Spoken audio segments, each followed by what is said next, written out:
proudly brought to you by the Nigerian Economic Summit Group. Let's head over to neighbouring Nigeria and let's talk about what's going on there. We know about the energy sector reforms under the stewardship of the head of state, Goodluck Jonathan.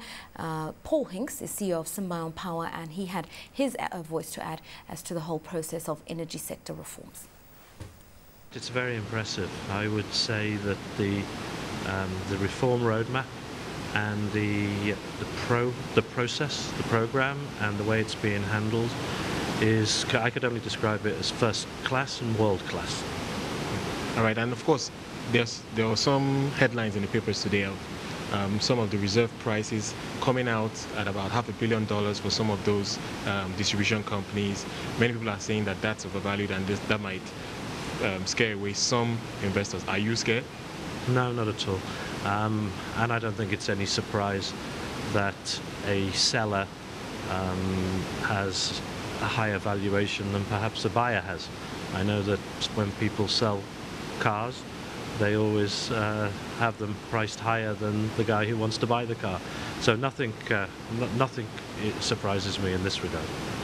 So tell us more about what you're looking to do in Nigeria. Obviously, beyond buying any of the power companies, the distribution companies, or the generation companies, there's also the opportunity to form captive power projects in Nigeria.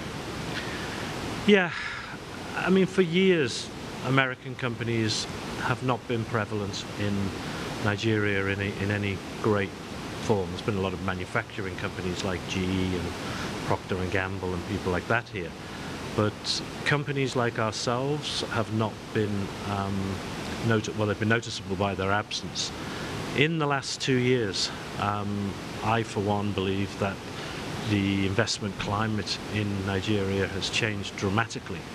So we've been looking at the country, as I say, for about 2 years, and we've got a great deal of confidence that not only is Nigeria going places itself, but we think that Nigeria is probably going to become, in the next 5 to 10 years, the powerhouse of Africa. And whereas probably for the last 15 years or more, up to 20 years, these South Africans have done an awful lot to help African countries improve, and I think it's very noticeable. I personally believe that what you'll see now is that the Nigerian companies, and a lot of Nigerian companies investing outside Nigeria also, and I think you'll see some incredible things happening in things like the power sector. So yes, we're looking at projects in Nigeria, outside the privatization. We're very keen on hopefully getting something out of the privatization. However, if we don't and our bids aren't accepted, we have other things that we would like to be doing in the country, such as these captive power projects.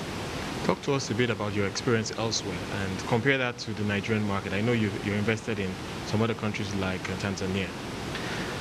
Yeah, I mean, Symbion Power, and me personally as the chief executive of Symbion Power, have had the honor to work in Iraq and Afghanistan pretty heavily in the last 6 years in particular.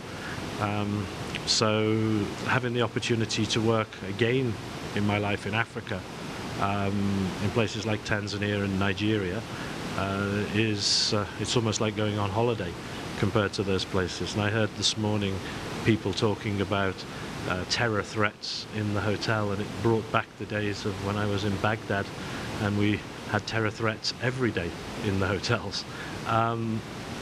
Yeah, we did a lot of work in Iraq and Afghanistan for the United States government. That was contracting work. In Tanzania, we have a lot of distribution line, substations, contracting work, but we also own our own power plants, and we're an independent power producer.